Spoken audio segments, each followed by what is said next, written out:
So here we've got my Kubota G21. Problem I've got is I need to do the fan belt. It's slipping badly at the moment. It's obviously pretty well stretched and worn out. Got a new one, Kubota original part. The only problem is, because it's mounted at the back of the engine, we've got to get in here and undo this shaft drive that runs the hydraulics, which is taken off the back of the crank. So that's got to be undone so we can get the belt in between. Just about see, they can see the belt in there. There's the belt there. It's got to be slipped off that shaft. So there's some bolts. There's 3 bolts around that, 4 bolts around that shaft. Got to undo to do it. So a bit of a pain. I think I might take the deck off first because it looks like I can probably get underneath and be better off working it from underneath if the deck comes off first. So I'll do that. First thing to do is get that off and see how we get on. Right, so that's the deck out. Probably give that a quick service and check over while it's out, make sure everything's all right, and then flip it over, see how the blades are looking. But that's given me good access now from underneath, so I just get a socket set and probably whip those bolts off quite easily. See how we get on. So sure enough, from under here you can see the belt there to the right of the shaft. We've got 3 bolts there to undo. They're bolted straight into that plate on the crank, back of the crank, so I'll slacken them off. Hopefully, looking at this shaft, it's got a spline on the other end of it. That should just push away and push into there to give me room to get the belt out.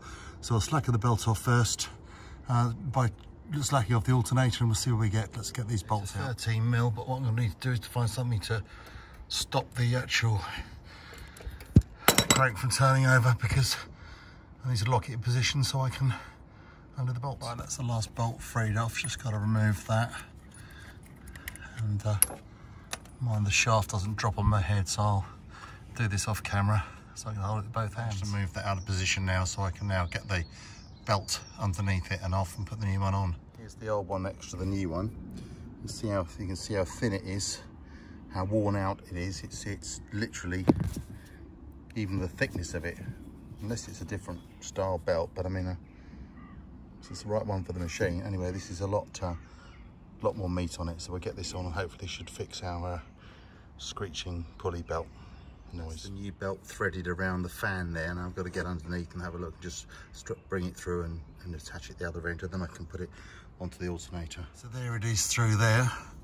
What I'll do now is just bring it down, put it through there. Actually, that's it. It's there in position. Mine doesn't foul on those screws there, and just get it round there and then pull it back up from the other end, from the other side, then reattach. So that's it, belt replaced, alternator's retyped up, the shafts back, drive shafts back on down there. You can see the belt in position.